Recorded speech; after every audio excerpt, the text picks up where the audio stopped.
read it better. Okay, actually, a couple of months ago, QXE beat Stardust 2-0, but 2 days ago, in the qualifications for IEM Season 10, Stardust 2-0 QXE. So that was pretty recent. That's got to be a little bit of a scary thing to think about going into this match as QXE. But on the other hand, this is a best of 7. You got to get 4 wins to be able to win it. Yeah, best of 7 headliner.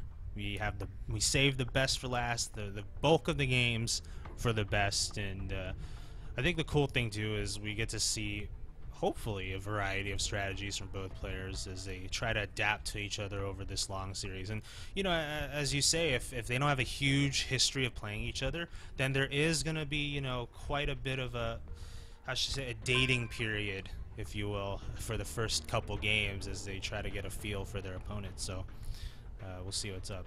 But as far as things go for Stardust, he is having some difficulty getting into the lobby right now. We're still trying to work on that. Yep. Just to say, like I was mentioning before, I don't know nowadays, but for a very long time, QXE was arguably one of the best American players. I mean, he played in the GSL Team League. He all-killed a couple, or actually, no, he only all-killed one team.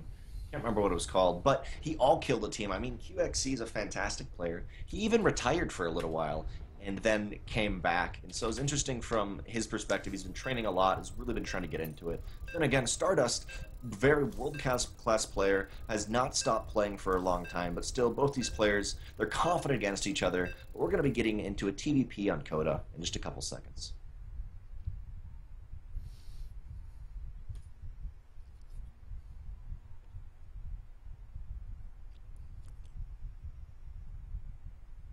All right, here we go. It is Coda LE for game number 1 as we kick off today's headliner match. We have a really exciting player right here, Blue Protoss on the bottom right-hand side, representing my insanity, folks. Ladies and gentlemen, it is Stardust. And his opponent in the top left-hand corner, the red Terran player from Team Complexity, it is QXE.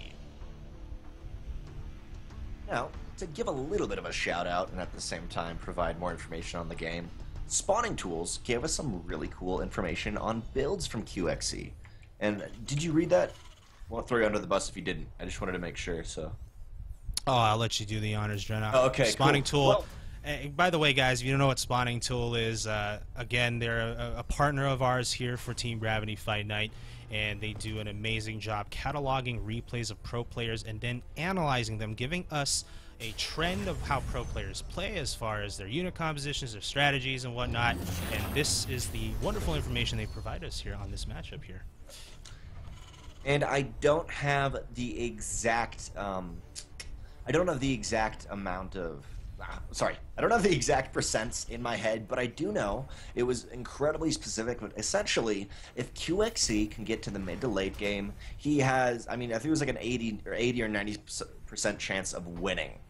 And then essentially the way Stardust wins is cheesing. But on Spawning Tools, the amount of games and replays they have, QXE has lost to every single cheese he's faced, so that's a little bit scary. And even my interview of QXE himself said, you know, how I'm going to lose is through cheese.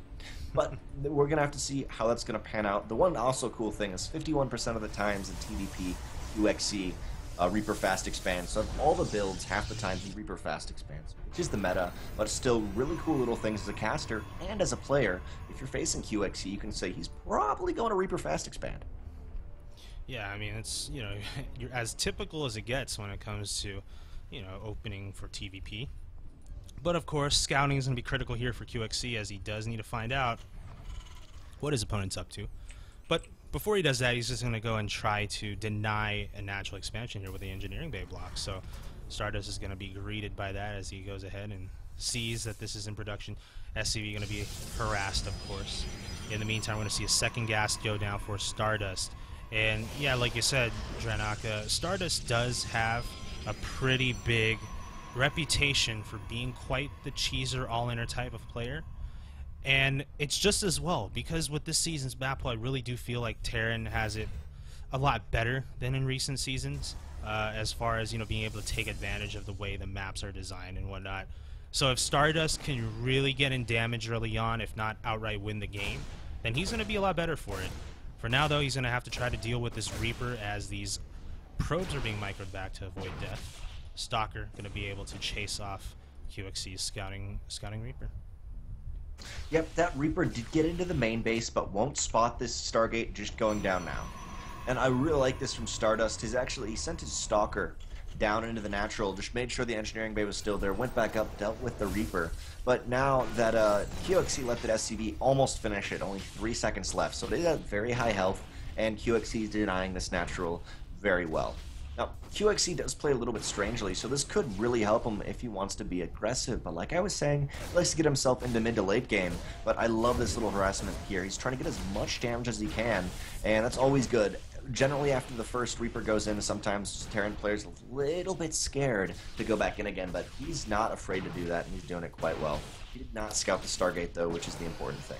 Yeah, that's the thing I was thinking too, is he prioritized more of the harassment on the mineral line than the actual scouting of the tech that Stardust went. But here's kind of the thing too, is that QXC knows that Stardust is still on one base, right? Because the engineering bay block really just hampered Stardust's ability to expand for so long. And, you know, when you're playing against Stardust and he's stuck on one base, then you have to consider what kind of options he really does have. He probably has gone for some kind of tech at this point. Now, it could be Twilight, it could be Stargate, but I think QXC feels like he can defend against either because he's gotten what he needs as far as... Did he get an engineering bay? I thought I saw that in the production tab. Oh, that was just the engineering bay block. Yeah. Yeah. All right. Yeah, he had the block, yeah. And now to go over to the flip side of the map, on QXC's side of the base, he's got one gas going down. It looks like he's just going into standard bio. He's got to be very careful with this Oracle because he only has Marines. Actually, sorry, he does have a Widow Mine in the... Oh, actually, Stardust has to be really careful. Widow Mine, he does... Oh, does he spot...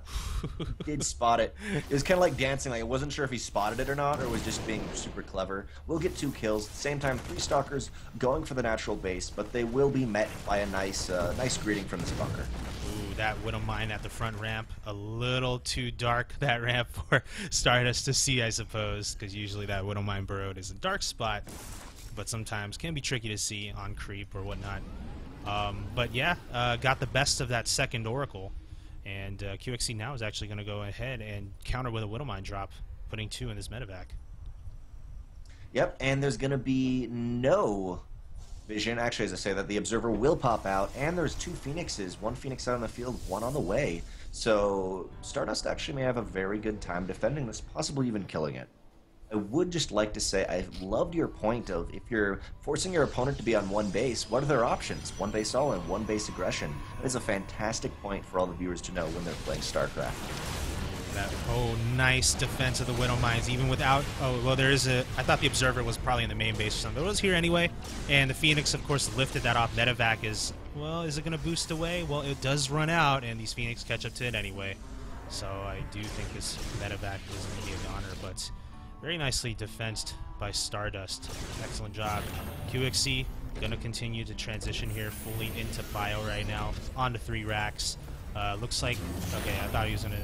Okay, he's transferring that racks onto the tech lab, and should be seeing some good production out of him, but these Phoenix are going to come over here to continue the harass from Stardust. I just gotta point out, it's the 9-minute mark, almost 10. Stardust does not have warp gate technology yet, so there's no upgrades for either side. And actually, beautiful. Stardust will catch that Widow Mine. Almost could have died there for a second, but the Oracle is forced to use Envision, so it's gonna have a little bit less energy for that Pulsar beam, which is 25 right off the bat, and then 1.4 energy a second. So it's going to be interesting to see if he's going to continue the harassment. Looks like he won't, just an accompaniment to these Phoenixes for now. He'll be pulling back, and now he's getting up into a more standard mid-game, but like I was saying, his gateway's only halfway done. If we saw a big, huge push from QXC, I mean, they could potentially just GG right there. There's no units that can warp in, and only, what, 2 gates?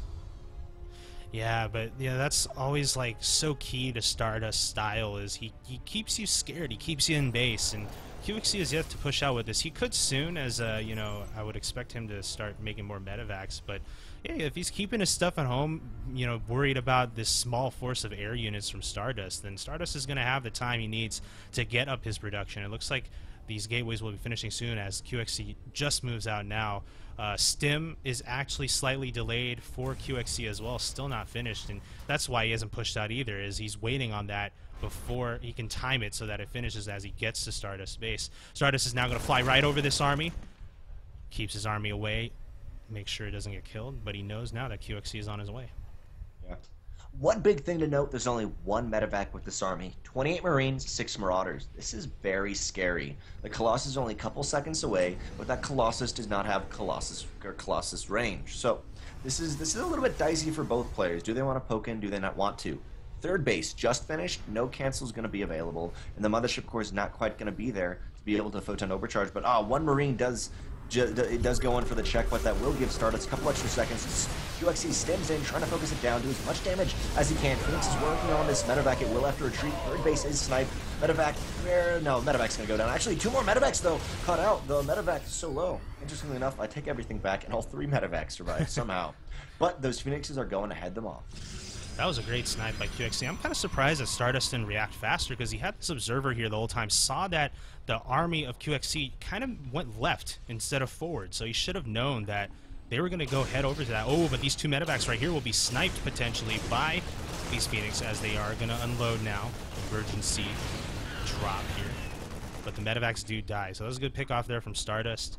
And if you can limit your opponent's medevacs, that makes your life so much easier mid-game, because, well, they can't do drops against you. They have to conserve their medevacs for their army, so, you know, that's going to be a great thing for Stardust as he tries to secure a third base once more, and QXC not going to test these 2 Colossi. I really liked that move when the Phoenixes were able to catch those 2 medevacs, because you know you're facing an aggressive player, and when their army's in the bottom left-hand corner and your army's in the bottom left-hand corner, where do you drop? You go for the top right-hand corner where no of the army was. So I love that those Phoenixes kind of went over to the right-hand side of the map and were prepared for that drop to be on the opposite side. Stardust is not splitting up his army, though, going for a small force. Actually, a lot of Marauders in here are picked up, but QXC is not in the right position to be aggressive into the third base. Colossi of Stardust know this, plus the Zealots pulling back, and those Marauders, that was like 5 or 6 Marauders. That was huge. A lot of gas. That was a lot of gas investment for QXC, and now is kind of sandwiching the other side of the bread. The other sandwich is not going to be there to happen, and QXC is going to have to retreat. The Phoenix Colossi style of Stardust is working out very well. And QXC is trying so hard to set up a 2-prong attack, but Stardust just keeps ruining it with every single maneuver because he has such good map vision. I mean, he's been just kind of... it's not so much he has observers all over the place, which is kind of typically what we think about Protoss map vision, as these Phoenix are lifting everything up and just killing off a huge chunk of units from QXC. The map vision we're seeing from Stardust is just about activity, keeping his air units active all over the map, revelations on the army from the oracles.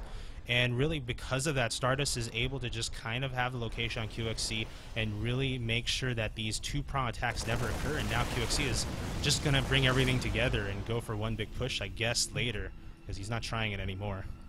Yep. He's got to be careful, though, because Templar Archives is only about 30 seconds away. Yes, you have to research Storm, but still, this is the late game where TOS gets very scary because they can just decimate a clumped up Protoss. QXC is getting ready for this. He saw Stardust kind of moving in with some units on the Zelnaga Tower, even stemming forward a small amount of units to try to take that map vision. And right now, QXC finally on 3 bases. Both players are literally 2 workers difference from each other on 3 bases. Both players do have also do have 1-1. So this is really even so far. The one thing, though, is QXC only has 3 medevacs. I feel like he may want a little bit more, but he makes up for that in the Viking count of 10, or no, 11. Yeah, I guess, you know, QXC has quite a few things to worry about as far as the air, right? We do have Phoenix out, and then there's quite a few Colossus, so for him, he's more concerned about just prioritizing the Viking count, and, well, he's certainly doing that. There's a lot of Vikings here, so I don't know. We'll see how Stardust engages that army. I think he's going to really wait on Storm, though, which is about 60% done. Warping in some more High Templar. We're going to have a bit of a harassment over here in the natural base with these warped-in Zealots. They're going to go after this bunker. Not going to be able to take it out by any means. But I guess a good attempt by Stardust, not getting too much done with that warp-in. Still yet to see fourth bases out of either of these guys. I would expect them to come out soon, but it looks like they're more focused on trying to max out at the moment. Yep. Both very aggressive players knowing what they need to do. Warp Prism will be moving into the main. What's got 4 Zealots on it. These Zealots are at 2-1 at the moment. Sorry, 1-2 at the moment, and a big warping happening. But QXC saying, I don't care, pulling the boys. There is only workers in the main base, but that's where the Zealots of Stardust are. Big engagement happened in the middle of the map. There is those now 16 Vikings, and Stardust is forced to run away from his main base, actually. Maybe a sandwich is going to come out of him because there's 4 High Templars between the natural and the third, but that's not what he needs to worry about right now. Oh, let's see if those High Templar can get and sneak in Storms. Actually, where did they go? They just kind of disappeared. They went to the third base, and well, 17 workers killed. Yeah, as these Zealots have been doing actually good work here in the main base. They were actually in here for quite a while. And because QXC was maxed, oh my gosh, those are epic storms on all of QXC's army, but they're still alive. And, well, these 3 medevacs, it's only 3, but they still have a lot of energy on them. Ooh, SCV pulled by QXC as well, just to make sure he can go ahead and tank for those bio units. Looks like we're in a full-on base race right now as Stardust knew he couldn't take on the army of QXC and just decided to go ahead and attack into the main base. But I think QXC here is going to be able to take this just simply because he has most of his army in way bigger army than Stardust, and the main base is going to be able to hold this with just this small attacking.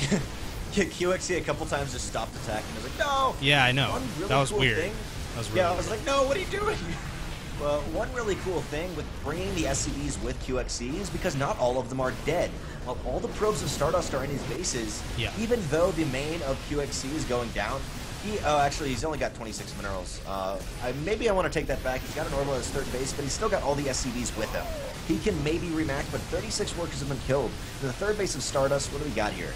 10 photon cannons. And 6 High Templar. Yes, Stardust losing a lot of his tech. I feel like this is going to go better for QXC. But remember, actually, interestingly enough, the main base of Stardust, the main base of QXC actually only has 3 stalkers in it.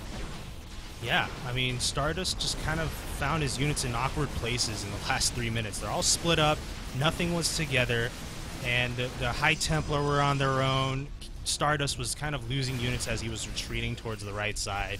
And so really his force right now in this base race is not really as big as he would like. And let's not forget that QXC, if necessary, can float everything too, which really there's nothing Stardust can do about it. And that's beautiful. Like you were saying, they can float. QXC does have the one orbital floating. I think he's in a fine position. He can raise everything in his main base, but that may pull back a few too many units that doesn't want to happen. But now, oh! Beautiful EMP goes down. He'll take out 1 High Templar, but there's just so many cannons here. I feel like QXC should just try to contain Stardust because Stardust can't move out. He's got 3 Colossi. All of them are on about half health though. Against like 15 Vikings, 13 Vikings, they can't move out. He's just got to contain and lift everything in his main. That rhymed. It was amazing. This is tricky though as those storms are going down, and here this is such an AoE trap and disaster potentially for QXC. As these storms are raining, he has to GG because Stardust can hold down this base. Oh my gosh. Stardust taking the victory there. And, you know, even though he looked like he was losing that base race, he was able to really fortify that third. And 3 Colossus sitting there with all those storms waiting. There's nothing QXC can do to break into that. And at home, he was already out of mining and stuff. And he didn't have any more resources left to remake units. So, yeah, honestly, I would have rather had QXC try to stay alive for a little while because he could have raised everything in his main base. And then, I mean, Stardust did not have any production. Like I was saying, and like you mentioned, Ruby, QXC cannot move into the third base of Stardust, but he could contain it. 3 Colossi, a lot of High Templar, against like 15 Vikings. Yes, maybe the ground army goes away, but Vikings dead, and he had 2 orbitals. I think he may have been able to play that out, but he decided not to. So that was game 1, 1-0 currently. Stardust in the lead in this best of 7. I think that QXC could have played that better. I agree with you. It kind of just, base races are always so sloppy in a lot of ways. It's really hard to always hit on making the right decisions. For QXC, I really felt like he should have just backed off of that third, because he still had all his production, even though he didn't have any mining left. But he could put the SCVs back on mining. Basically, he has kind of a similar hill to climb as Stardust, because Stardust is lagging production, QXC needing to get his economy up and running again. I think QXC could have been able to last at least long enough to where, you know, he didn't need to just lose his whole army to storms at the end there in cannons, like, so I don't know. Yep, definitely. I feel like maybe QXC could have lasted longer, but that was game 1. Getting into game 2, which is going to be Dash and Terminal. This is one of the new map pools, so this could provide some really interesting shenanigan opportunity for Stardust. On the same time, maybe something for QXC. He is known for a little bit of a strange play, but so far playing pretty normally. Yeah, and for all the talk about, you know, QXC being the better macro player, I think, you know, this game was pretty close. It came down to a base race. We'll see if on a different map QXC can show his stuff. I'm trying to figure out the invite situation for these players right now. I have not received an invite or anything, but yeah, I think we might need to remake the lobby or something. No worries. That'll work out. But yeah, guys, by the way, quick shout out again to Spawning Tools. Great replay analysis, but also a shout out to the fantastic streamer and co-caster, Droopy. You can find him at DroopyTown on Twitter. I don't know his Twitch, he can give that, but he's a fantastic caster, has been around in the scene for a while now, a couple of years, and is a great guy too, so props to him. Thank you for that, appreciate it. And don't, you know, you've been a great contributor here as well for the last 3 weeks, and don't be afraid to let us know about yourself and your exploits in StarCraft. I'm not. Looks like I'm not paying attention right now because I'm trying to get these guys in the lobby. Oh, no worries. Yeah, I know it's always a troublesome thing. You'd think it'd be easier, but sometimes it's just StarCraft kind of being like, nah, I don't want this game to happen. What are you talking about? And thank you everyone who's tuning in. It means a lot. If you could make a Hitbox account, you could follow on Hitbox. Always means a lot to Team Gravity. And when you do that, you know when Hitbox and Team Gravity go live. And Team Gravity puts on some amazing fight nights and quite world-class players almost always. Even the preliminary matches are really cool and fantastic players. Did you get an invite, Drenok? I did not. But maybe I can join off of... No, I can't. Invite me again. Alright, because it worked for them now. Okay, why don't you, like... I'll re-log in, but have you tried inviting me again? I haven't received anything. I just did. Okay, I'll log out and log back in.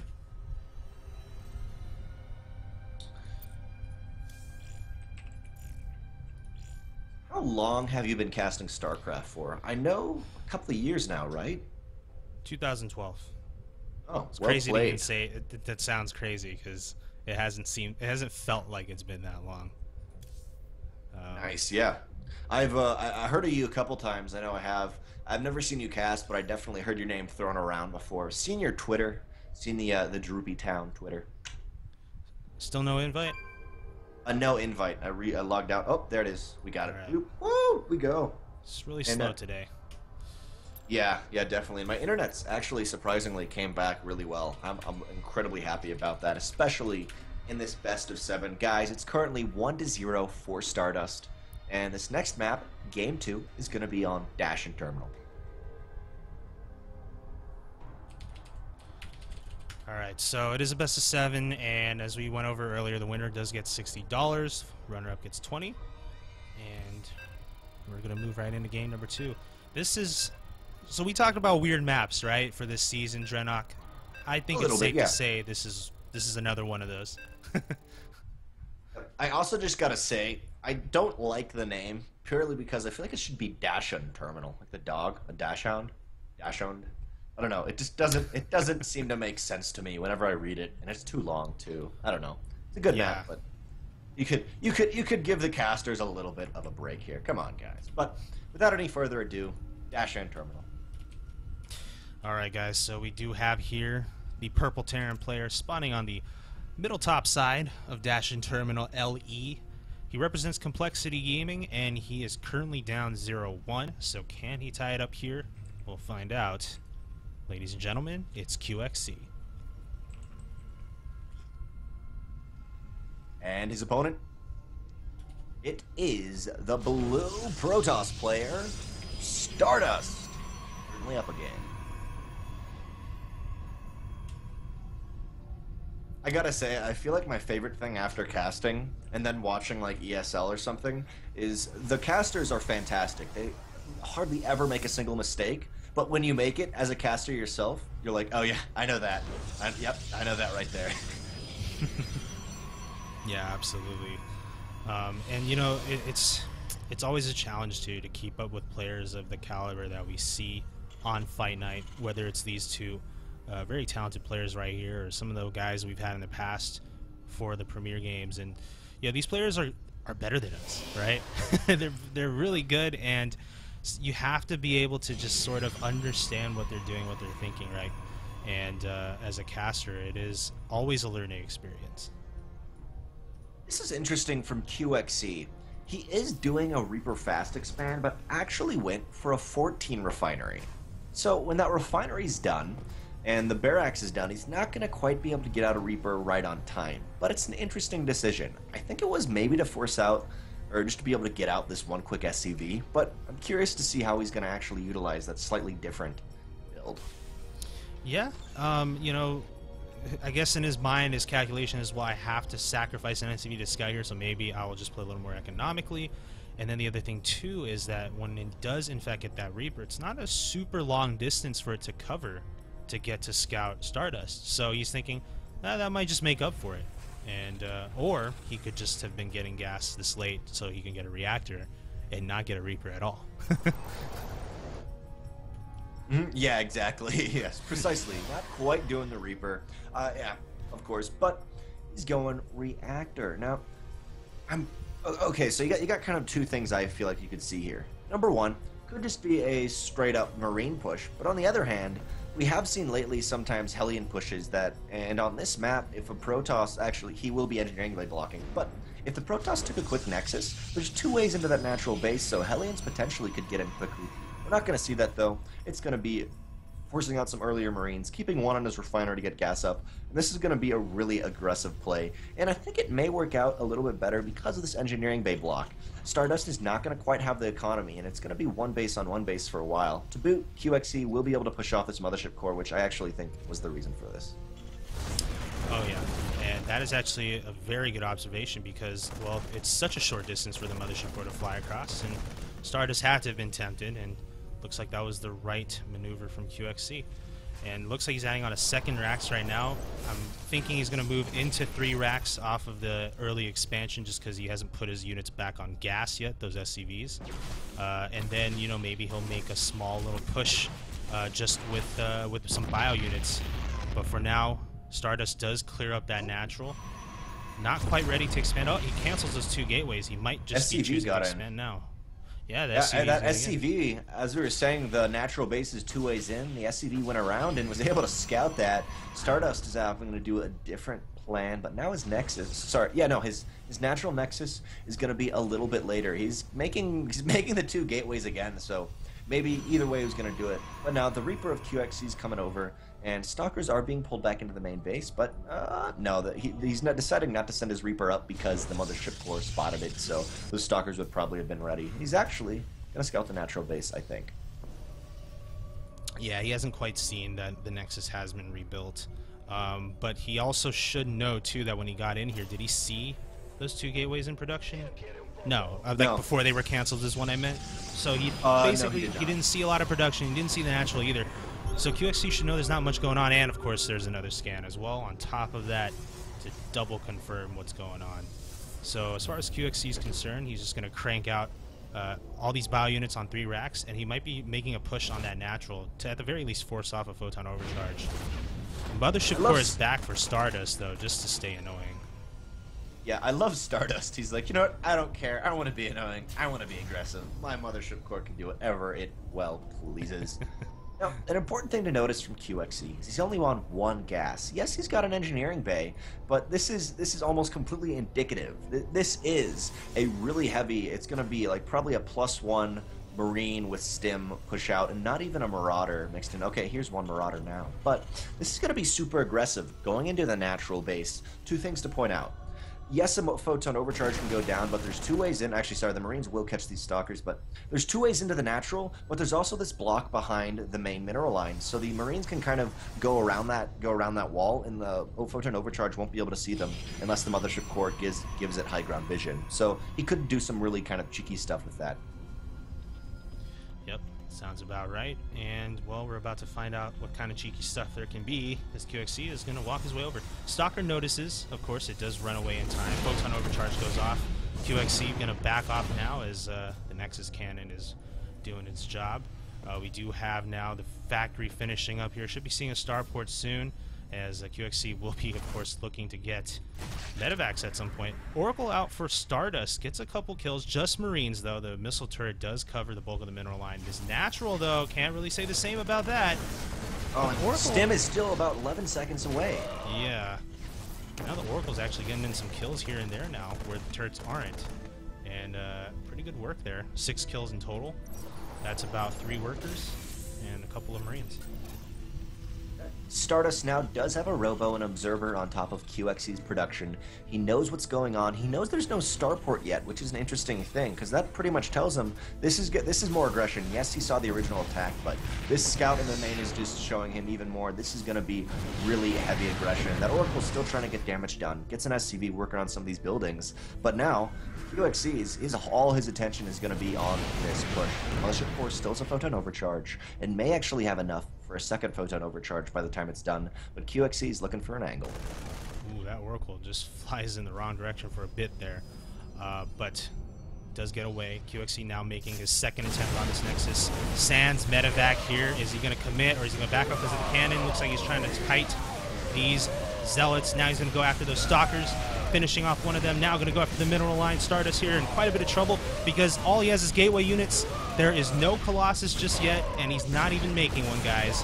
But nonetheless, the photon cannon is cleaning up a lot of these these bio units, sorry, and QXC's going to back off now.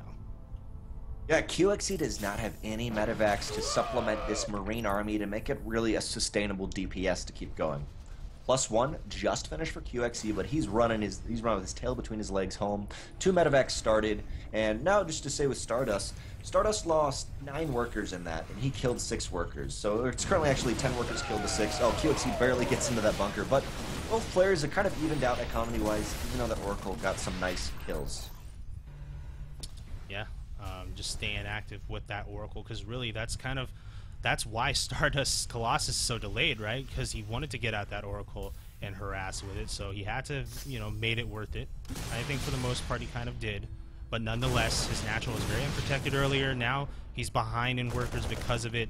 That's not a good situation for Protoss in the mid game, because once QXC gets those medevacs out, he's gonna, have a lot of mobility at his disposal, and for Stardust to be as behind on economy as well as tech that he is, it's not going to make for a very fun experience. But for now, this Oracle's still staying annoying. Oh, 1 hit away from dying. 4 kills. 4 and kills, 4 health. The missile turret. Oh, there it is, goes down. And a big thing I realized is that second push coming out of QXC to try to take out the natural base did not quite work. It almost worked, but he was so low on health because there was no medevacs. And that Oracle actually, the building it canceled was the starport. So that was a huge little hit earlier on from the Oracle of Stardust because it made the aggression not quite workable. But now, looks like QXC is going to go for some more aggression. I'm guessing going to drop into the main. He did a big scan. He sees a lot of tech. He sees the Forge working, the Twilight Council working, the Robotics Bay working. This is a huge tell. I mean, Stardust is going to the mid game, and he's preparing really well for the mid to late game, but he has very few units relatively to what he may normally have. Yeah, basically, I mean, Stardust is in that full-on, greedy tech mode where he's just cranking out all the different options and just seeing what he can get away with. Oh, that's kind of what you do is toss. Yeah. Just stops a lot of things working, actually, like 2 supply depots, an engineering bay, and an armory. And actually Ghost Academy, I meant. Yeah, and all those SCVs need to be pulled off the line to continue building those things. Oracles have been so instrumental here for Stardust in this game right now, as he is going to go ahead and chase off the army of QXC with these 3 Colossus army. Yeah, QXC can't really do much with that, but he's going to drop into main base right now. Ah, nice recall there from Stardust. Going to get back in time to make sure disaster doesn't occur, but there were some workers lost in that effort. 18 workers killed now in total by QXC, but let's not take anything away from Stardust, who's killed 11 of his own, mostly with the Oracles. 11 of his own? Oh, sorry. Oh, no, he didn't kill his own workers. I thought you meant somehow he killed his own probes. And I can understand how that kind of may have been interpreted. I know, I understood what you said. Stardust has killed 11, but QXC is saying, you know what? I want to kill even more, trying to get another angle. Sends a Marine to the third base. He wants to make sure he knows when Stardust does that, but Stardust has no intention of taking a third base. Moving out 4 Colossi, 6 to 7 Stalkers, 2 Sentries. I'm a little bit worried purely because Marauders are going to decimate this really easily, but actually QXC says, I don't care about that army. Go into the natural base. We'll try to snipe off a couple Stalkers that are reinforcing, but now the Colossi, boom, will kill it. And there is Blink. Blink's underneath. Will catch one of the medevacs. One medevac will get away, but now, flip side of the map, just check what QXC's got. He's got 6 Marauders, but not actually that much. That was the majority of his army. He's lost in either drops or some aggression, so he's going to be able to need to pile on a lot quickly before this army of Stardust really hits his natural base.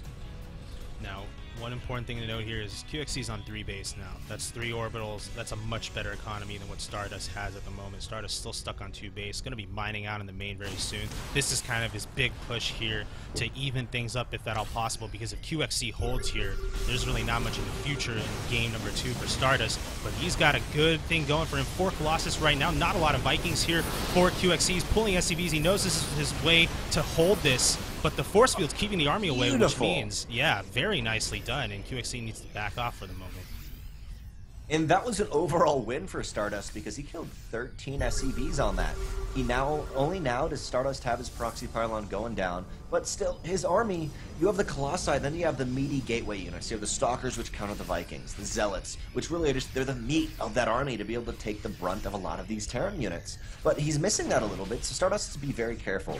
Blink Stalkers are going forward, trying to get little angles, will pick off a Widow Mine, very nice, but this is giving QXC enough time to Vikings. Oh, this is giving QXC a lot of time here. Remember, QXC is on 3 base right now. Even if he lost some workers, there's still got plenty of mules to throw down. Every second that Stardust isn't doing damage, that is time for Defender's Advantage to really get QXC what he needs to be ready for this attack. We'll see, though. This is always a tricky choke to fight against, as you can see, multiple Colossi. But basically, QXC needs to set up a proper positioning, not get sucked into the chokes where he'll basically get one-shotted by Colossi rays. But Stardust still reluctant to fully commit yet. This is a tough area to fight on. In most maps, I'd say this is probably one of the hardest decisions to make as far as how you approach these 2 chokes. Yeah, I completely agree. It is very hard. Just to note, QXC is at 2-2, while only 1-1 of Stardust, and actually, one Ghost does get an EMP off, but Stardust does blink back. I don't know how many Stalkers he lost right there, but Oracle goes down too. Yeah. Right now, just QXC is ahead 2-2 to actually 2-1, or 1-2 now for Stardust. Still, QXC's ahead a little bit, but as you were saying, it's so hard to take this engagement. QXC's been trying to bait out these, QXC's been trying to get nice angles, and won't even allow the Widow Mine to go off, but sadly, Stardust does trigger that. Just to mention, Stardust is still only on 2 base. Charge is about halfway down.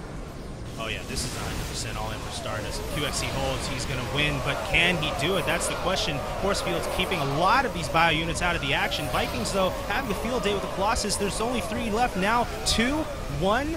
But are the bio units going to survive long enough to deal with the Stalkers? Looks like they will be. These Vikings can land as well if need be. We'll see. Right now they do, in fact, land, stimming in. Nothing but Stalkers left. They do have Blink, but is it going to matter? No. GG, and QXC outlasts the Protoss player. He's up. Well, actually, he's not up. It's tied 1-1. Yeah, right there. So close. Going down to the nitty-gritty. It is 1-1, as you mentioned. And, I mean, it was a 2-base. It was essentially just a 2-base Colossi Stalker all-in against a 3-base, which at first it looked really good for Stardust. But as you were mentioning, for both players, mainly QXC, but it was a very hard map to kind of decide where you want to be aggressive. And both players were able to get Oracle harassment done in some medevac drops. So both players were very much on their toes, ready to have to pull back. But in the end, QXC was able to pull forward literally barely by, I think it was 11 Marines, 11 Marauders when all the Colossi were done, and then maybe 15 or 20 Stalkers. So it was very close number-wise, but QXC did pull through, making it 1-1. What are your thoughts on that match, Droopy? Well, You know, if you're on two base as Protoss, you kind of just have to go for it. You don't really have anything to fall back on. And, well, we kind of see the results of it, even if it's an even trade and QXC doesn't finish off Stardust's army. It's already over. I mean, QXC has all the production, all the economy still going for him. So I think that was a good game for him. Let's see if he can carry it forward into game number 3 now, which is going to be on Iron Fortress LE, by the way. And I'm in the process of setting this all up. Yep, that will be the first 4-player map. The first 2 are 2-player maps. That was Coda and Dash and Terminal. And I'd just like to point out one recent thing I was being told is that generally pro players like to pick not necessarily the bad maps first, but the maps they're not as comfortable on first. Because if it goes down to a decider game, they want to be able to actually know the map well and not die to a little gimmick. So it's an interesting Dash and Terminal as the second map, and I think that was QXC's pick, actually, interestingly enough. But I actually got to go to the bathroom, so I'll be back in just a minute. If you need to start, you can, but I'll be back in a minute or two. All right, sounds good.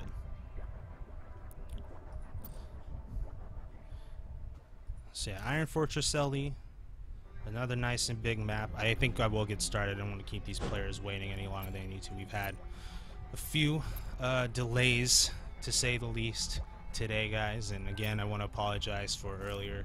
The weather has just been really crazy out here and unusual. But yeah, it was a Hurricane Dolores out in Baja, Mexico, or the Baja of Mexico, and we're on the outskirts of it here in San Diego. So crazy, sticky weather, which I know in a lot of places is, you know, par for the course, but here it's very, very unusual. So, and then it messed up the internet for a bit.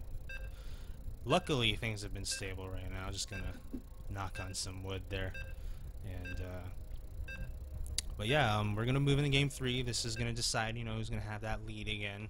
But instead of being, you know, that match that puts someone in the driver's seat as far as match point and whatnot, we're still, you know, not quite there yet. This is a best of 7 in comparison to the first 2 prelims. But here we are. This is game number 3, folks. Iron Fortress LE is going to be the venue, and we're going to have our first player right here. Red Protoss player spawning up upper right-hand side, playing for My Insanity. And let's see if we can get the tie, break the tie right here. Ladies and gentlemen, it's Stardust. And his opponent, if he's not been introduced. Nope.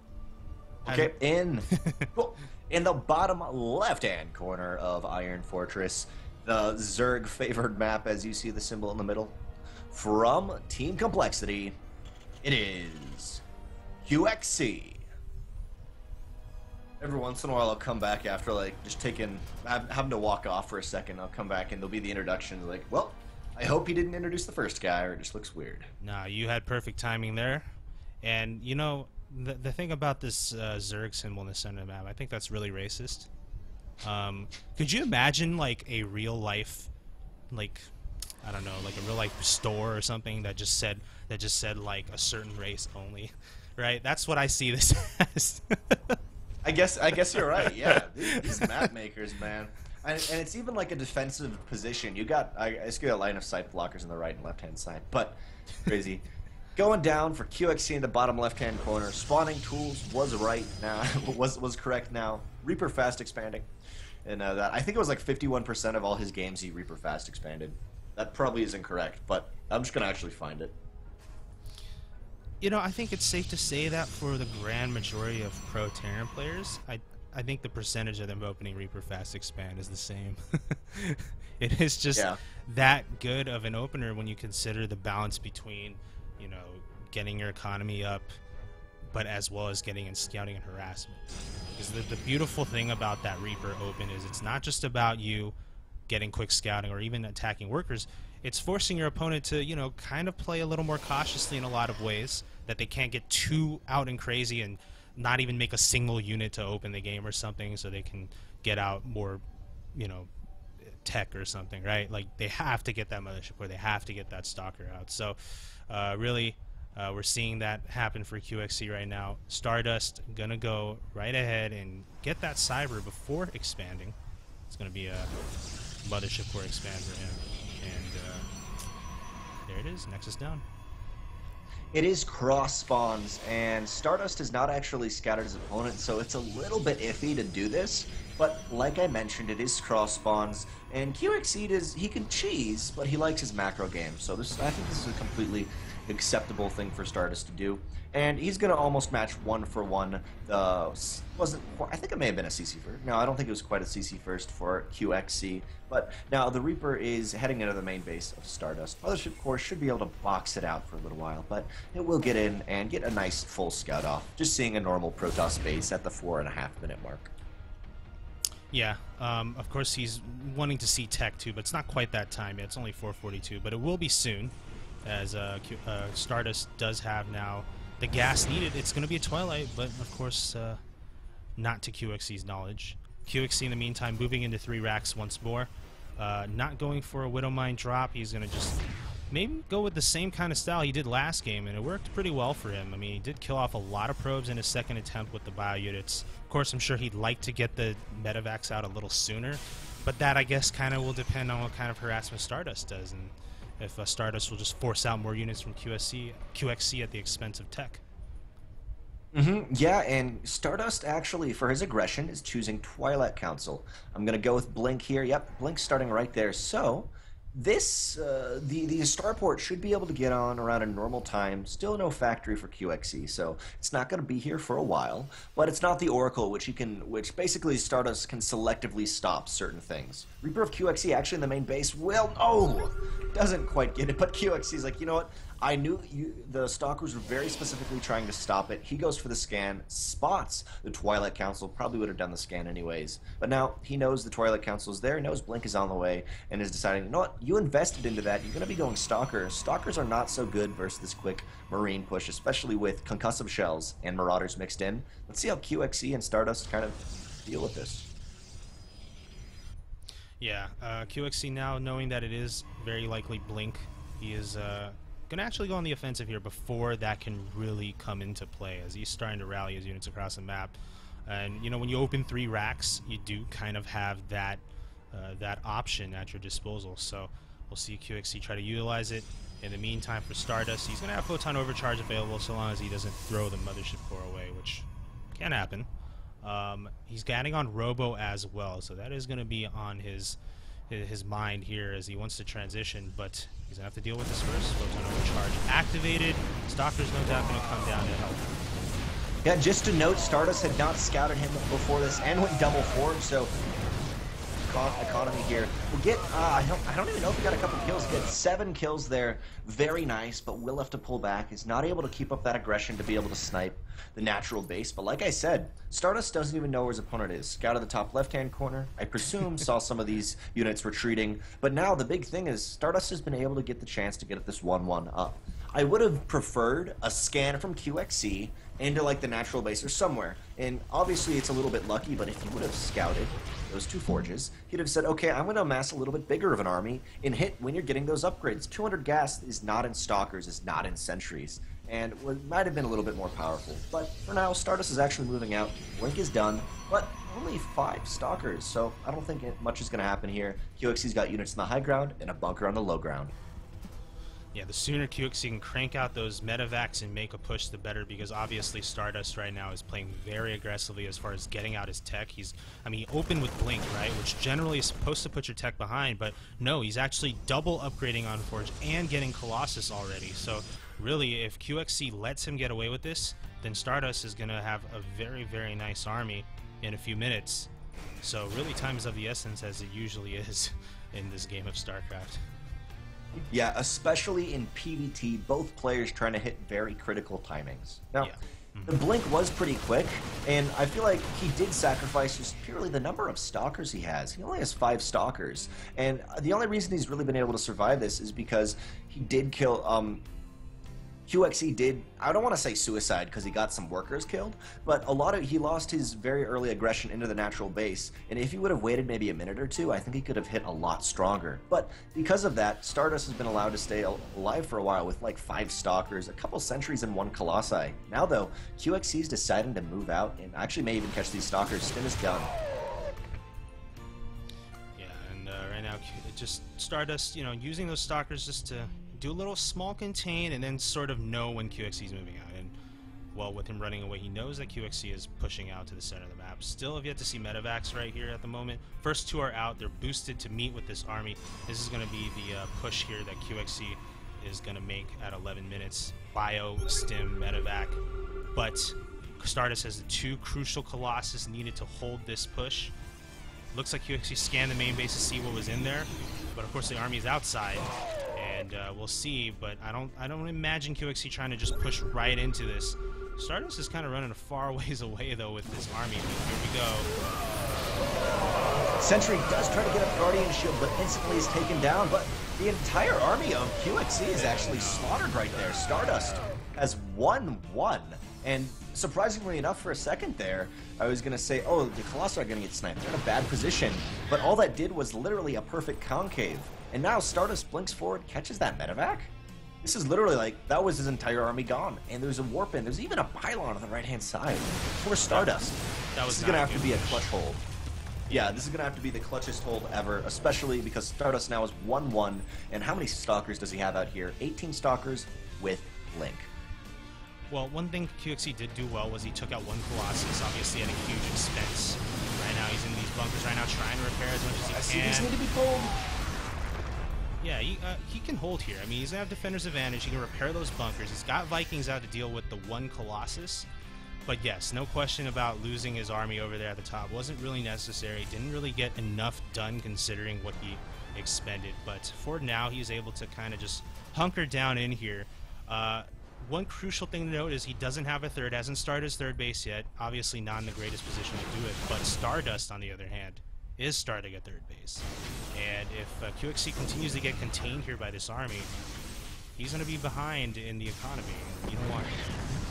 Yep, QXC does have 500, 400 minerals in the bank, so maybe starting one in the main, but that early pressure really set him back economy-wise. Right now, if we look at the workers, it's actually only one worker difference to 51, but still, Stardust is going to be able to just boost his economy so much in the next couple minutes, while QXC can survive for a while off mules, but I would like him to start another CC, like you were mentioning. Finally now, though, QXC, I love this move by Stardust, because QXC does have his Vikings, like I was mentioning. Stardust just pulls back his Colossi. He saw it, and he knows he can't keep containing. He's going to probably just run home. But for now, that was an amazing contain, and that's allowed Stardust to get up his third base and get up a 3 Colossi count. The longer this goes on, the less I think QXC is even going to try to get a third base. I mean, when it gets to 14, 15 minutes and the Terrans kind of hasn't made a move for a few minutes, hasn't taken a third, it's looking like, yeah, an SCV pull. Oh, SCV, That's yeah. exactly what I was going to say next. SCV pull, and it's going to be basically a nice fat all-in here from QXC. And he's going to have to do some base killing damage as Stardust is going to move with these Stalkers. He's going to blink away and Does snipe a medevac though. Yeah, there's only 2 medevacs with this entire army, so this is not the best force. And in the previous games, QXC's actually been up on upgrades, well this time it's Stardust. Well, yeah. Well, actually 1-1 just finished for both, but +2 is about to finish for Stardust, and that's going to be a huge help here, as he does have these 3 Colossi. Of course, the micro of the Vikings is going to be crucial here in limiting what those Colossi can do, at least forcing them back or something along those lines. But we're going to have to see here the SCVs make their move, and here we go. Stardust spots them. SCV's trying to go on the left-hand side, but double time warp, perfect. Mothership Core is taken out by the first volley of these Vikings. But the Vikings now working on the Colossi. Stalkers doing as much damage as they can, but the Zealots on the low ground. Do these Zealots have charge? Yes, they do, allowing them to do so much damage. All the Vikings are gone, but all the Colossi are now countered. Zealots very low on health. 26 SCVs went down in that, and now QXC is desperately stutter-stepping to kill as much as he can. Only 1 medevac with this army now. Second one heading in, 2 more on the way, but both of the critical units of these armies have been reset, but then for QXC, it was all his SCVs. Right now, QXC only has 25 to the 54 of Stardust. Those really, Vikings, Colossi were reset, but now the Gateway and Remax is just so much better for Stardust, and his third base already has 9 workers at it, while there's not even a third base started yet for QXC. This is completely all in. Yeah, and time is ticking, really ticking now. With every second that passes, Stardust is going to be able to get his economy going for him. He's going to be able to remake his army, where QXC will have a lot more trouble doing it. He did unload a bunch of mules just now, which is why, if you look at the income section of the the interface, you can see that he's somewhat competitive, but he's starting to mine out on both bases. And if he doesn't, you know, make a move soon and do some killing damage, this isn't a good start so far. Losing some units there with the force fields. No area of effect units here for Stardust, so no Storm, no Colossi here or anything. But still plenty of Immortals, very tanky stuff. And QXC still not able to commit into a big push yet. Even though QXC has had a lot of dominant map presence and has been in the middle, Stardust still has 2 proxy pylons, actually 3 on QXC's side of the map. QXC will lift up, spotted by the proxy pylon though of Stardust. And just to say, Templar Archives just finished, but I don't think there's any Templar yet. No Templars, but that is done. And now actually QXC has to be really careful. A couple of these medevacs are not in the right position. Oh, no blink from Stardust though. Yeah, Stardust not quite able to get to those medevacs, but he's sending the rest of his ground army over to the bottom left, where the natural is. QXC still looking for an opportunity to do this Doom drop. He's going to come home and defend. He actually has his army split here to defend as well. Let's see if these Zealots can make something happen. Try and fight up a choke. Not a good choice. Ooh, nice force field there from Stardust, and that leaves this natural completely undefended. QXC has to lift the base, sacrifice those SCVs in the meantime, Doom drop into the main base. Right now, Stardust has yet to come home with his army. They're kind of caught in between a rock and a hard place as they need to mosey on their way back home. And QXC going to be able to snipe some Colossus. Not only snipes the Colossus, but gets the Templar Archives. Maybe going for a second Colossus. These Zealots with charge so good at really just pushing back all the Marines away from the Colossus. But now, some tech was sniped. The Colossi at Templar Archives. 2 medevacs dead in the main base of Stardust. But look at the natural base of QXC. It's not there. The orbital command was able to pick up, but he lost 21 workers. If you look at the counts, it is 62 for Stardust to the 16 of QXC, and no natural base yet. Now, like, maybe if he had the natural base in his main, you could count on intense, sane mules. But as the game goes on longer, it was all in before, and it's just barely, it just keeps tapering down. I think this may be the last push. Stardust finally has 2 Colossi. 2 Colossi, his army's in the same position, while QXC has no Vikings. He may be able to stem forward and get a nice kill, but the income of Stardust is just astronomically more. Yeah, I think really we've kind of seen the scales now tip really in favor of Stardust here, because he's still mining. That's the thing. That's the key thing, really, is that with every single engagement, Stardust has managed to do really good economic damage. On the other end for QXC, really more trading than anything. Nice feedbacks on those medevacs, means no healing. Archons. And they're going to try to move into this Archon right now, but there's still so many more units from behind. And, well, there it is. GG. And Stardust is now up 2-1.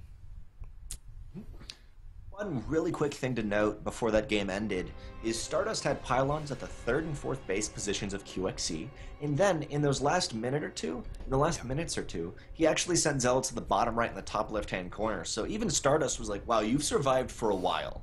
I don't see a 3rd base. You gotta have a ninja base or something, but wasn't quite that, and it was an all-in and it almost worked. The original attack almost worked, but it failed. The second attack, which was looking really good, I thought QXC was going to take it. But at first we said, okay, Stardust, his units are very spread out. This does not look good. His Colossi are not in the right position. Yeah. But then it turned out he just had the most fantastic concave ever and slaughtered everything without losing anything. And QXC just didn't have any medevacs to keep that up, and just it snowballed very gradually. Yeah, that initial push, I think, or not initial, but that like 11-minute push or so, I don't know why QXC committed to that. He really didn't need to. All he had to do really was split off a drop into the main base. That would have already made things really annoying for Stardust, because given especially the way the map is designed, Iron Fortress, right? I mean, a lot of ways you can sneak medevacs in and out, and it's not like Stardust had a lot of static defense at that time or anything, like just random cannons or anything like that. He was just kind of getting too greedy with the tech to be able to afford that. So I don't know why QXC just went for that one big push into 2 Colossus. It really blew up in his face. Yeah, it did really blow up in his face, and I was surprised that happened. That was game 3. Next up is game 4. This is going to be on Terraform and a pick by QXC. Obviously, Stardust is going to have a little bit harder time taking a third. It's a little bit strange for Protoss, but I'd just like to hit on really quickly, Droopy, is in our preliminary just kind of preparation for QXE versus Stardust. We both were stating, Spawning Tools was stating, QXE is better in the macro game, but we've kind of figured out they're almost even. Yeah, and sometimes it's hard to say. It really comes down to the decisions these guys make, right? And one mistake on one battle can change everything. It doesn't even matter if one guy has better macro mechanics than the other or something. And I think it's fair to say that about this game, right? That one push at 11 minutes really put QXC on the back foot. If he hadn't done that, who knows what would have happened. But then, of course, we can play the game of what ifs all day. Instead, let's focus on game number 4, ladies and gentlemen. We do have Terraform LE as our venue. Spawning on the bottom right-hand side is going to be the purple Terran player representing Complexity, and now currently down 2-1. Can he tie it up to stay in this series, guys? Ladies and gentlemen, it's QXC. And his opponent in the top left-hand corner of Terraform LE, representing himself, that is the blue Protoss player, currently up a game, Stardust. I am loving casting this series with you, Droopy, and I think it's been a really amazing series so far. And I'm excited to see this 4th game coming down, as we were mentioning, currently 2-1. Yeah, and that's kind of been the hallmark of fight nights for a while. Just really close games. A lot of series always go to the ace match, and that's kind of what we want to see, right? A competitive match between two players, and of course not only for the entertainment, but because we can learn from them as well, and it's more of an opportunity to see people of this caliber doing their thing. So, this could turn out to be another one of those. The scores for the last 2 series, I think, there's a 3-1 victory for Desro, right? And then for 2, what was it? 3-1 as well? Yes, both were 3-1, I believe. Yeah. Yep. So, I don't know. We'll see how far this one goes, but so far Stardust is in the lead. Not by a huge amount. QXC. Plenty of opportunities here to stay in it. Right now, I'm going to go with the ultimate greed opener. CC first. Well, Stardust, on the other hand, has not really shown his hand yet, but he did not go double gas at 15 at least, so it's not the most aggressive build he could do. We're still waiting to see how it's going to kind of shape up, though. And I'd just like to hit on, again, as you mentioned, Droopy, that there's been fantastic learning opportunities in these games, and I would actually say this QXE versus Stardust is one of the most educational games or series I've seen so far, even though it's still 2-1 and it seems like Stardust has played pretty well. It's been back and forth and I've loved it, and there's been a lot of really good little things to notice about both players. We now see, though, for QXE adding on 2 racks, which is quite normal for the CC first, but no gas, so I think this really prepares him well for that 3 racks he really likes to push with without getting factory or starport yet because he's got no gas. I think it may do that again.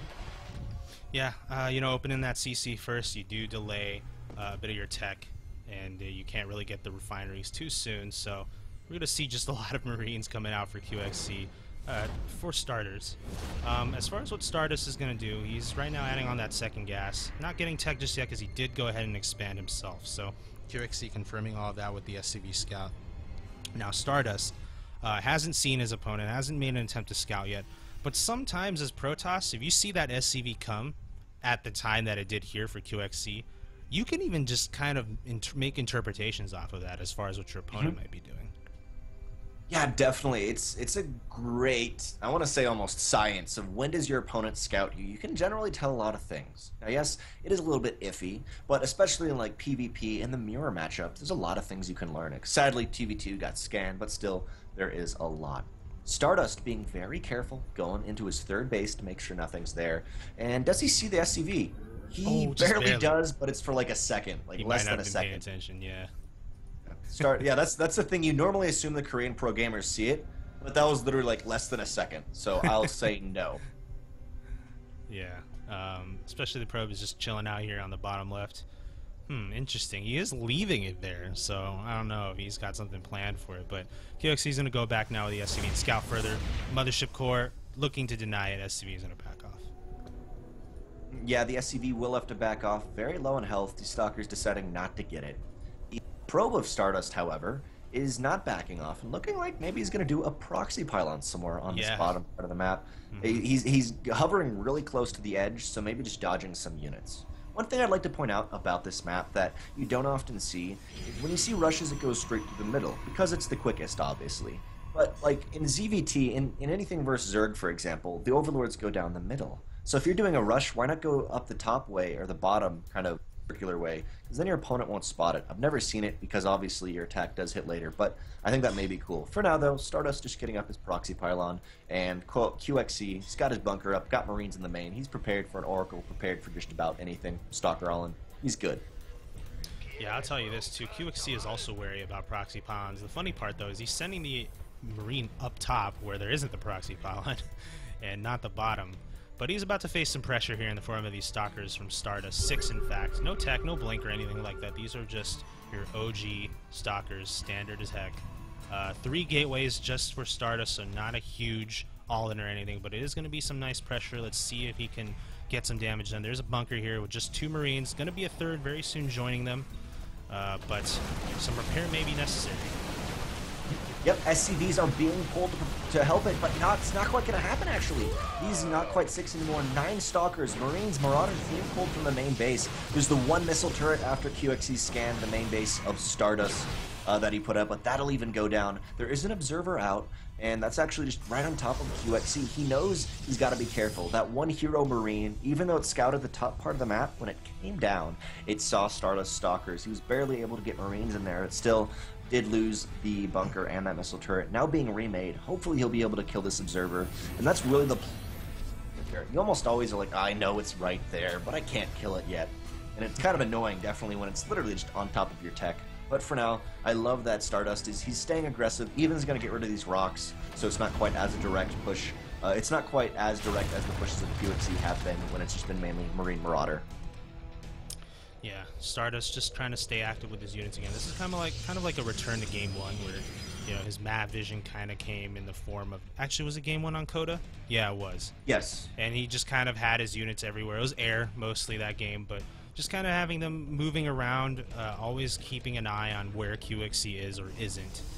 What is he doing for tech back home? Looks like he's transitioning into Colossus here. He's actually had to make 2 Immortals just now, because the robotics bay is just a little bit further behind, but now it's finished and should be seeing some those Colossus starting soon for him.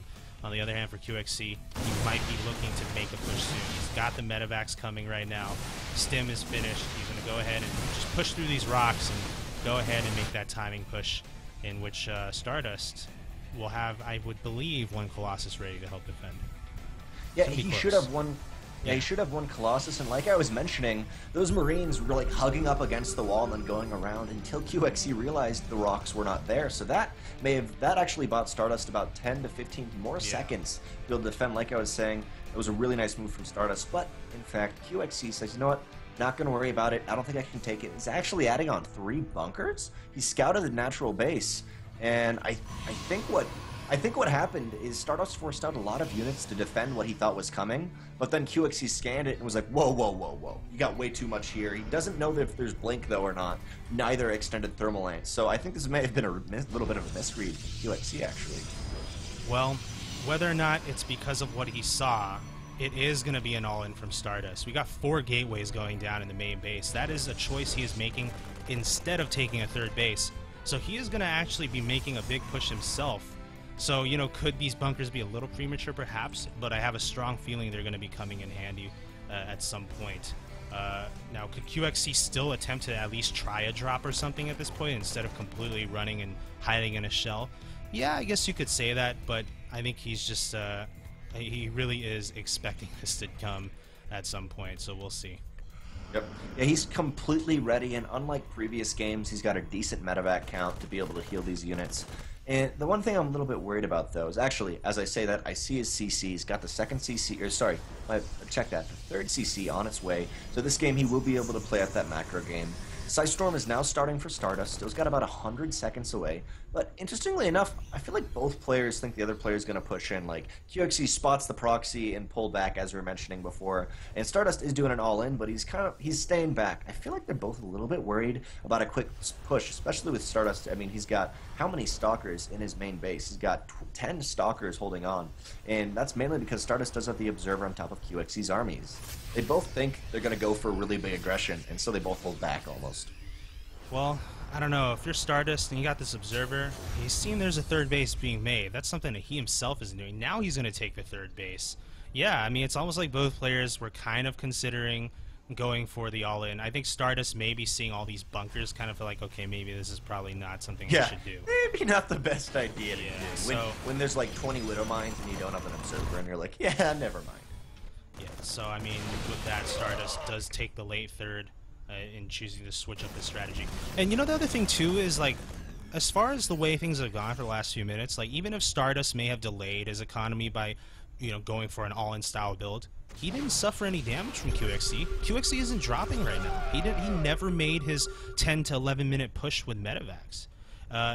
Actually, I don't even think QXE has done any aggression to Stardust this entire game.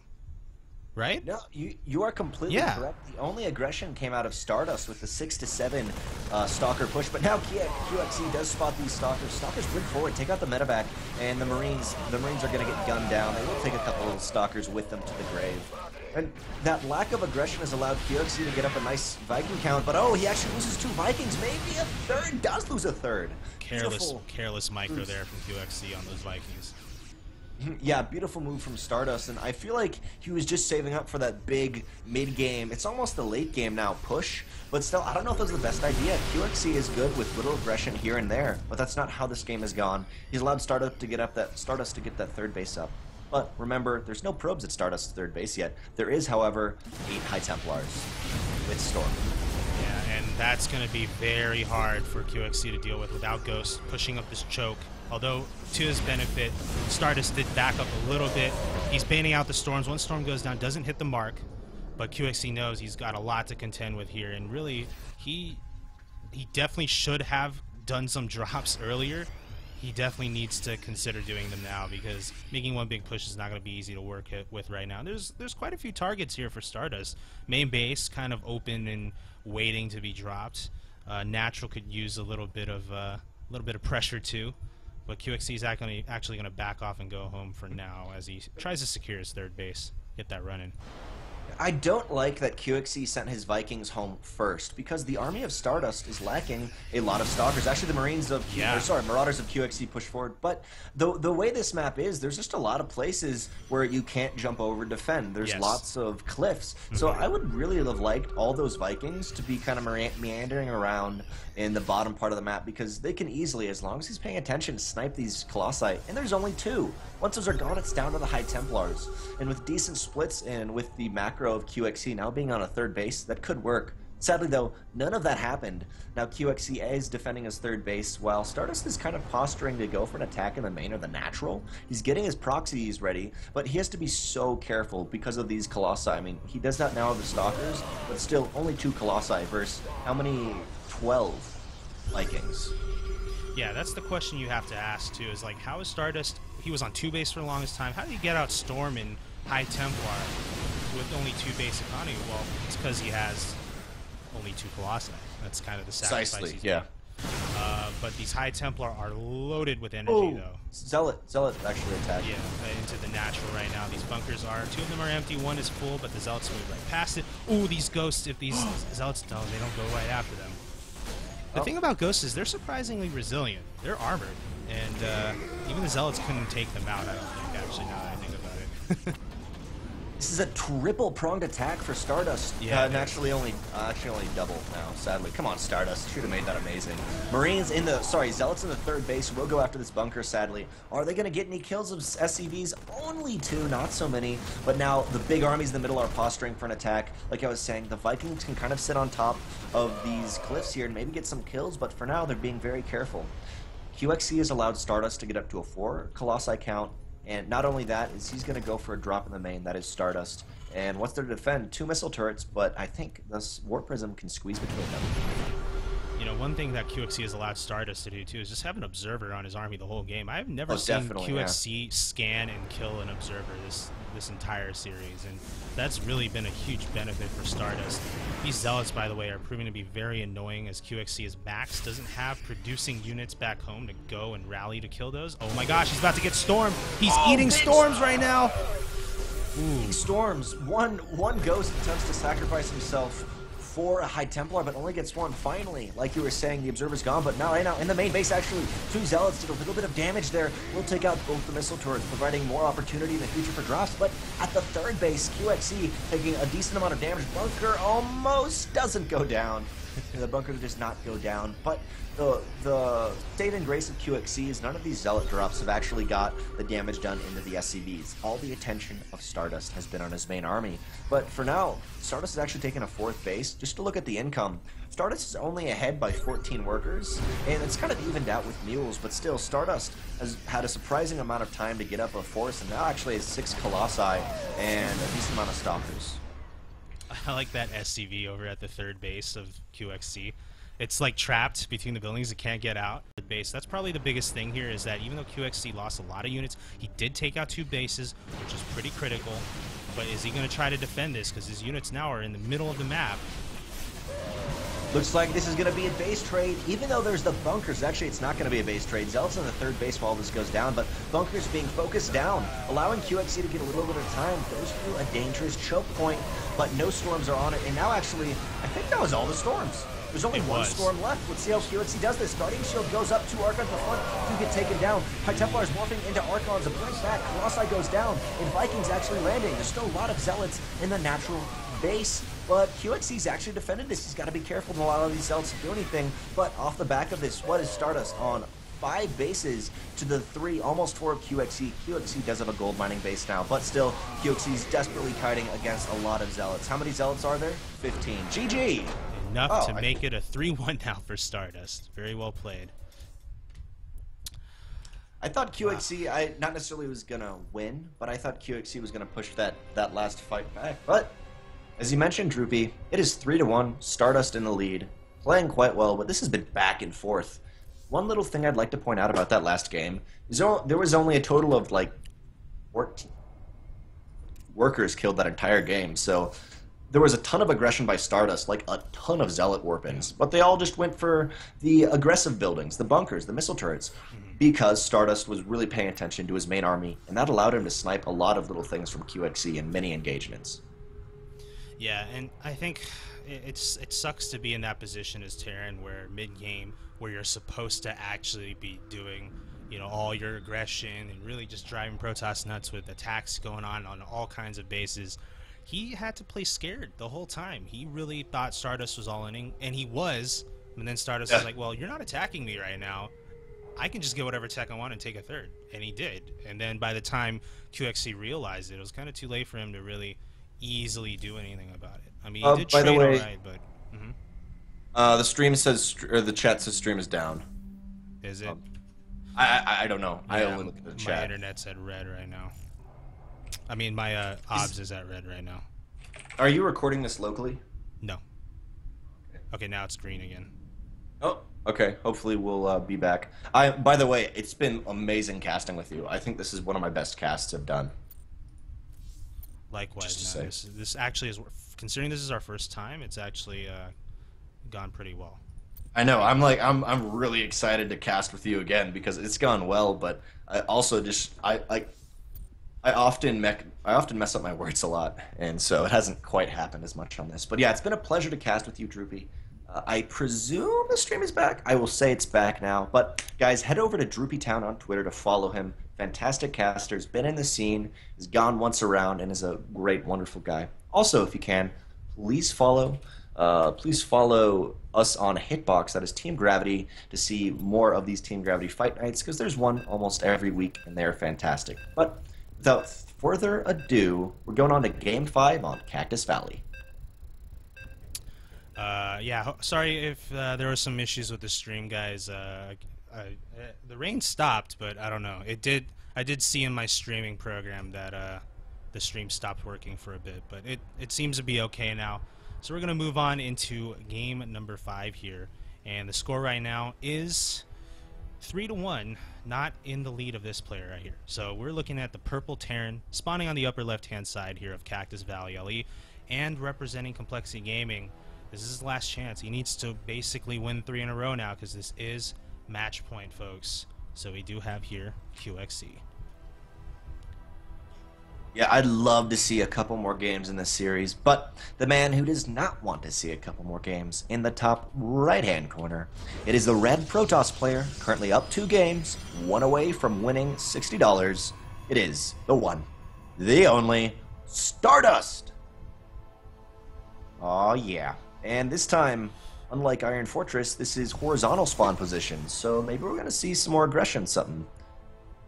There's no Zerg in the middle. Yeah. Yeah, I was about to say, unlike Iron Fortress, this I just is meant a 4-player map. Yeah. Equal opportunity map. I like to describe it as a post-apocalyptic version of Whirlwind, because it kind of looks like it's been bombed out, like nuked out, and all the trees and stuff are dead. And and if you have medium or high graphics, which you probably do have on, you have like all the dust going around the place, so it's pretty cool. Absolutely. So, talk about a little bit of what's happened so far in these 4 games. It's a lot of them, except for the first game, which I feel like was one of them rushing. It was the Oracle Open. Or no. I don't remember what happened in the first game. Don't worry about that. But in the past 3, it's gone to very heavy macro games. And generally, we've seen QXC not quite able to keep up with Stardust. Or like the last game, Stardust have the best read ever and say, you know what, I can hold back. He's too defended. I can hold back and macro up. And just in the late game, it's came down to that. Almost all these games have lasted into the 20-minute mark. Do you think it's going to do anything? Do you think there's going to be anything different that's going to happen on Cactus Valley? Yes, it's a 4-player map, but these spawn positions could provide a little bit more aggression opportunity for QXC, or vice versa, a little bit of aggression opportunity for Stardust. Well, I don't know. I mean, honestly, maps or no maps, decision making is going to be king here. And Stardust, just by watching her, I would say, I would feel comfortable saying that QXC's macro mechanics, are a lot more consistent than Stardust. I mean, sometimes I look at Stardust and he's got like 200 chrono on his next eye. He's not using it on anything. But Stardust is making all the right decisions, and ultimately that is what can really carry you over your opponent. If your opponent isn't making the right reads or the right interpretations, just like last game is a very good example of that. QXC just kind of stayed in his turtle shell all throughout the time where Terran is supposed to have an advantage. And so because of that, we see Stardust just kind of getting the tech he needs and really being able to take advantage of that late game. So right now, we'll see if that will play itself out once more, because QXC this time is opening, instead of 3 racks after expansion, he's going right into factory and potentially a starport after. Yeah, definitely. It is a little bit more aggressive and a deviation of his previous builds for QXC. I'm liking this. Switching it up, it is match point, so he's got to be very careful. While Stardust on the other side of the map, doing just a very common 1-gate fast expand, probably going to go into Robo. But one thing to note here is Stardust, again, is not scouting at all. He doesn't need to scout. He can scout as late as he wants to. His probe is only going out now, while the SCV of QXC went off right off the bat, scouts the bottom left hand, scouts the bottom right hand, and going up to the top right hand. That's so unfortunate, right? When you're scouting in a clockwise or counterclockwise position, and you just go in the wrong direction. It's luck of the draw, and QXC is gonna find out about that now. Probe from Stardust, I guess you can say, also high in five. the wrong direction. Yeah, they do high five. They bump heads there, well. Both players have expanded. We got the Nexus finished already for Stardust, who, like you said, is moving into Robo. So this is really standard play here from Stardust, actually. Just 5-minute-ish Robo. Just going to get out observers and really play this as macro-oriented as you can get. No cheesy stuff from him. And this is the strategy I was kind of saying maybe QXC might do on Dash and Terminal because of the multiple ways into the natural, but it's the Hellion build, which is becoming more and more prominent in PvT after people realize they don't expect it, and it fries probes really quickly. Especially on this map, the natural base has a very large just hallway to get into it, and it's on the same level as the area outside the natural base. Because of that, I think these Hellions could do a decent amount of damage into it, especially because Stardust not only is going heavy economically, so he's got lots of probes, but only has 3 Stalkers. Stardust does spot this with an Observer and says, oh dear, and he also spots the medevac, so he's going to have to split up very well to defend this, and I'm liking this out of QXE. Let's see what happens. Yeah, that was a money scout there from Stardust, and now he's going to have these Stalkers try to intercept this medevac. Oh, this medevac immediately backs off. QXE making sure he doesn't lose it. Hellions going to make their way into the natural, though. This is good. Let's see if they can focus down the way they need to. Probes being split well by Stardust, and the Photon Overcharge is actually going to do some good work on these Hellions. Oh, that was not good for Stardust at all. 9 workers killed in total.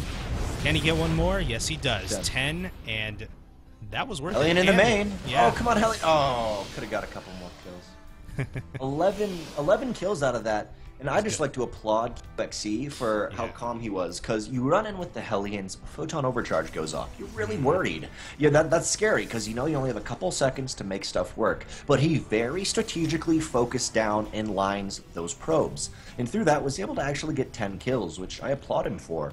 It is now 40 to 42 workers, only a 2-worker difference. But QXE has mules and is being aggressive again. His best games have been when he's just been dropping all over the place, and I'm excited to see how he's going to do this. The Stalkers kind of assume, okay, you went for your aggression, you're done now. But no, oh no, QXE has more Hellions on the way. Well, we got a Colossus finished up for Stardust. That is a product of going for the early robo, but it's kind of sitting there just idle as these Hellions are getting some good shots on these probes. 14 workers killed in total, 15 now as these Hellions are going to escape. Get it. One does. Yeah. Nicely That's done when you're there. like, yeah. That's when you have the Reaper and you get 5 or 6 kills and just like, yeah, that was me. Yeah. For now, though, QXE's got his siege tank up, and he's playing a drastically different style than the previous games. Yeah. He knows his bio has not quite worked. He's made some a little bit iffy decisions on that, and so he's switching it up, which I like. QXE going for a nether drop right as the other drop comes home, high-fiving. Now, Ruby, what does Stardust really have to defend? He's got Colossi, but what should Stardust do? Well, start getting some Immortals at some point, but he's going to continue with Colossus first, though. I mean, I don't see QXE quite massing the Vikings just yet to join that mech army. Well, that medevac doesn't commit to dropping the Hellions, as it shouldn't, as these Colossi are waiting in the wings. But yeah, I mean, I think the difference here for Stardust is that he doesn't have to expect a full-on push from QXE anytime soon. I mean, this style of play from QXE is going to be very defensive. Sure, there's going to be some, some pressure and harass by way of these Hellion drops, as we've seen, or even Hellion run-bys. But beyond that, Stardust can have a little more room here to get the tech he needs, and we should expect to see that from him. Yeah, Stardust does have a little bit of breathing room.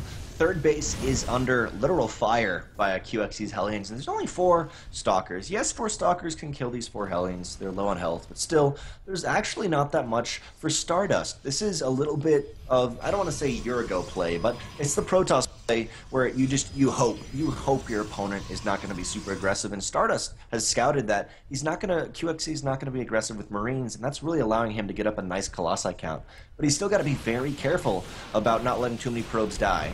QXE does lose a Hellion, though, and there's only 3 left on this aggression force.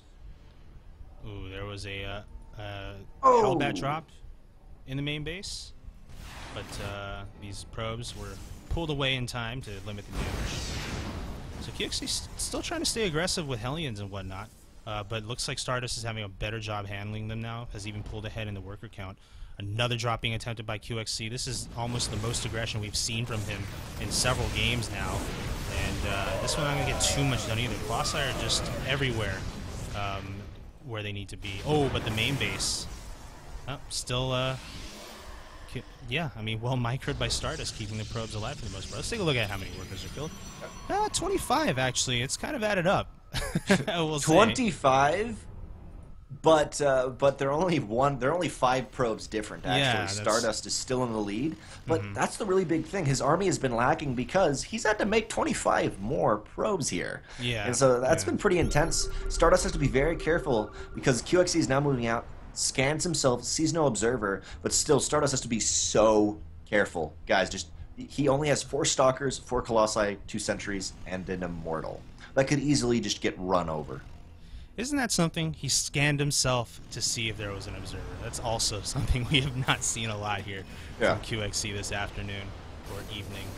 But he is making a push right now, and this is so aggressive of him playing mech to be pushing at this time, but he senses he can do it. Just not a lot of units from Stardust, and we'll see how far these tanks can go. As Stardust here starting to see himself contained in front of that natural. And really, does he have a counter option available? Maybe warp-ins from pylons, but he has to do something about this, though. This Nexus is under fire right now. Yep, there's only 1 pylon on the bottom left-hand corner, not quite there.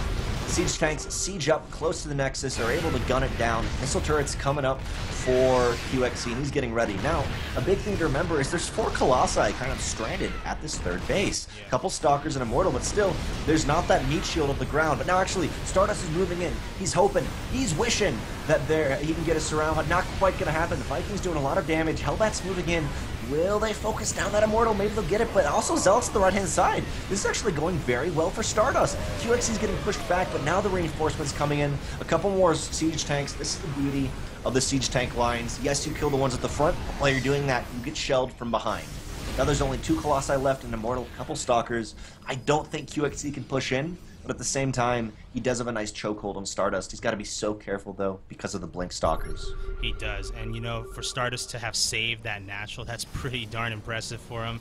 Yeah, QXC now, he's just going to try to contain if he can, but it's not going to be super easy, and with Defender's advantage, Stardust is eventually going to be able to break out of this, so QXC does need to be careful. He momentarily has a supply lead, which is definitely a positive development for him, but it could easily change if he gets careless with these units sitting here. We'll see if Stardust decides to move in. Oh, the Viking. Yeah. I like how the medevac boosts forward. Not sure what that was for. Maybe some extra vision. But now, actually, the 3rd base of QXC is under fire by 5 Zealots, and there's not even a bunker. Not 1 unit there. 4 workers going down. Desperately, QXC's running back to defend with a small force, and he should be able to defend it. But for now, QXC, he's still got a bit of a chokehold on Stardust, but he's got to be so careful because of just the nature of QXC's or Stardust's arm, which is actually still at the 3rd base. More Stalkers being warped in. Zealots getting as much damage as they can. 7 workers dead. A siege tank is under fire going down. The Marine desperately trying to gun down these Stalkers, but I don't think it's going to happen. What I was going to say is QXC's going to be so careful because potentially Stardust can blink onto him, but now he's saying, oh wait, your army's at my 3rd? I'm going to go for the jugular, but can he make it work? Well, these Vikings move forward to snipe these Colossi. No anti-air here for Stardust. He left with all those Stalkers to do that counter damage to that 3rd base, which just went down for QXC. So now QXC, time is of the essence, needs to do some economic damage of his own. We'll be able to take out that 2nd Colossus, but there's still 2 more here in the natural now. Oh my gosh, QXC unsieges 2 of these tanks here to try to get some extra DPS. Not a lot of units to tank against these Colossi. Still 2 left. Vikings are doing good damage, but the rest of the tanks are falling. There's still 1, but really far away, and suddenly the contain is finally broken. And what does QXC have to show for it? A lost 3rd base, not doing any economic damage himself for the last few minutes. This is not a good scenario now. Stardust up in workers, in bases, as well as overall supply. Yeah, I completely agree with you, Droopy. Not a good scenario for QXC. Not only has he lost this, but he still is down SCVs. He lost, I'm not sure how it was, maybe it was 7, or maybe it was 10 or 15 from those attacks, and still more units are coming in. A DT is at the base of QXC, but there's no building there. Sorry, there's no CC to take it in. Stardust is moving out. He's now got 3 Immortals along with this force, and 3 Immortals will just slaughter this slaughter this mech of QXC. And once the Immortal numbers really get piled up, it's so hard to use mech, and I think Stardust knows that because he's just being aggressive. 2 more Immortals coming out, and right now I think the biggest thing QXC could try to do is drop in the main, but he's so low on gas to have enough have enough medevacs. Yeah, I don't even see how that could be done at this point. He's even pulling SCVs. He knows that time is running out for him. No 3rd base, not trying to remake it. And, you know, the one DT from Starcrest is so frustrating because if you're in QXC's position, you can ill afford to waste energy on scans right now, right? Because you need to be mining. But now he's going to have to do this big counterattack. SCV's trying to tank and be the meat shield. But are these tanks going to be enough? All these units from Stardust need to do is walk forward. GG. And that is that, guys. Stardust will take the victory 4-1. Very well played. And the man is now $60 richer. Stardust is $60 richer at the end of that. Just a complete sandwich. I don't even know what I want to say sandwich. I want to say a mouth almost, because it wasn't quite normal on both sides. It was like a 90-degree angle sandwich. Whatever you want to call with that. Maybe 80-degree angle. But Stardust going 4-1. QXE almost taking a number of maps. Beautiful from Stardust, walking away with $60, as you mentioned, Droopy, and QXE walking away with 20 for himself. So either way, they got something. Stardust coming out with a lot more and playing very well. Yeah, I mean, you know, say what you will about Stardust being a cheesy kind of player, Macro. He showed that he can hang. Not really, yeah. He can hang in there. This game was as standard as it gets, and QXE tried to really throw him a curveball with Mech. Didn't quite work out. So congratulations to him and his victory here, 4-1, the final score. So once again, guys, as always, thank you so much for joining us here on Fight Night Sunday. As always, we've been doing this weekly since the beginning of this year, man. I don't even know what number Fight Night this is anymore. I lost track. It's probably says somewhere on the Hitbox stream, but do this every single week. And we are still, I think, planning to have a Tournament of Champions once a month. So that should be coming in maybe 2 to 3 weeks from now. So keep an eye out for that. The way that works is we have twice the amount of prize pool. So it's always more exciting to see all the best players from the few weeks before come together. So don't forget to always follow us here on hitbox.tv/teamgravity to make sure you are kept apprised of our Fight Night events. And big thanks, as always, to Hitbox for being our primary sponsor and hosting this event. Make sure you guys follow here and make sure you support Hitbox for putting out such great features. Big shout out to Spawning Tool as well for being our partner, also providing us with amazing statistics from all the replays they gather of the players we cast. Definitely. Being a fantastic resource. And a big thanks to you, Drenok, for casting with me today. It's been a pleasure. First time, but it really went smoothly, I felt like. Yeah, it went really smoothly, even though we had some of the technical difficulties. And then the solo casting games were just like right off the bat cheeses. So really easy to solo cast there. It's been a pleasure casting with you, Droopy Town, or just Droopy. I always think Droopy Town when I hear your name, just because that's what your Twitter handle is. But yeah. Guys, thank you so much for tuning in. It has been a pleasure and an honor to cast. This is my third time for Team Gravity. And you guys are fantastic viewers and just fantastic in general. I am Drennoc. If you want to follow me on Twitter, you can follow me at Drennoc. That is DRENNOC on Twitter. Thank you so much. Do you have any parting words, Droopy, as we close up the stream? Not much. I mean, you guys always have a lot of choices for StarCraft or even just video game viewing in general. You chose the right one today. So pat yourselves on the back. Thank you for joining us, and we hope to see you next week. I am the official cast for Team Gravity. Make sure you follow me at DroopyTown on Twitter, as well as DroopyTown on Twitch TV when I do freelance casting for other events. But until next time, guys, thank you, and enjoy the rest of your weekend.